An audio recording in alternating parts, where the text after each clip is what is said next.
I spent a lot of time walking. Walking was really good for me. It cleared me out. Journaling is also good, would also recommend. And seeking out people who you actually legitimately admire or people that you feel very drawn to. Like there were books I read and podcasts I listened to where I wouldn't necessarily classify the speaker or the author as someone I admire. Like it's not that I don't either. It's just not the right word. It's not like I look at them and go, I want to be this person.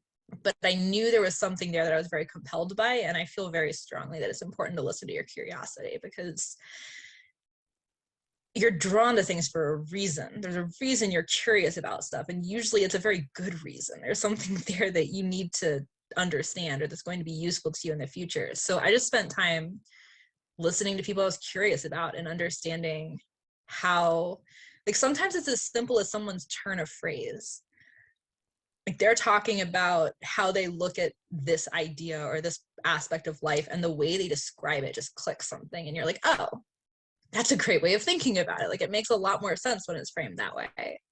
So I think that's part of it is just like expanding how you're thinking about things because it's really easy when you're locked into a really busy lifestyle with a fairly prescriptive set of responsibilities and goals and stressors and obligations, and you don't have a ton of time to just reflect on all of it.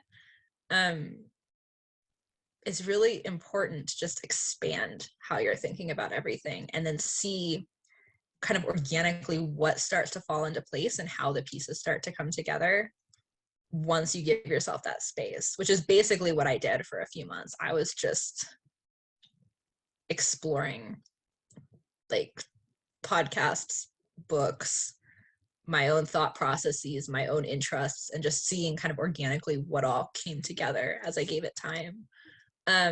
But in terms of work, to answer the first half of your question, I really think the answer is very individual. I don't think there is one correct answer, but I think there is a formula for deriving the answer. I think you're going to get a different answer based on the individual inputs of the person, but there is a way to think about what's right for an individual that's at least relatively standard across people. And I think it really just comes down to like, what do you want? What's important to you? Like, and not what do you want in the context of a handful of career paths that are sort of standard. It's like, okay, pick one. Like not like a guidance counselor questionnaire version of what do you want, but a more introspective and reflective, like what's actually important to you? Like, do you really value your freedom to do whatever you want? Okay, why? When you have that freedom, what do you want to do with it? Do you really value money and you don't really care what kind of work you're doing? You just want to make as much money as possible? Like I know people who are driven by that. They don't really care what they're doing in their day-to-day. They just want to make a lot of money in their job. And if that's what's important to you, then that's how you go about structuring the work that you're doing. But we have this set of defaults that a lot of people fall into that don't require the creative reflection. It's like, okay, I know that I'm interested in these types of things, so I'm going to go work this type of job. And for some people, that actually is the most aligned thing. But for some people, it's kind of a cop-out where it's like, okay, I don't have to do all the hard reflective work to figure out what I actually want to do.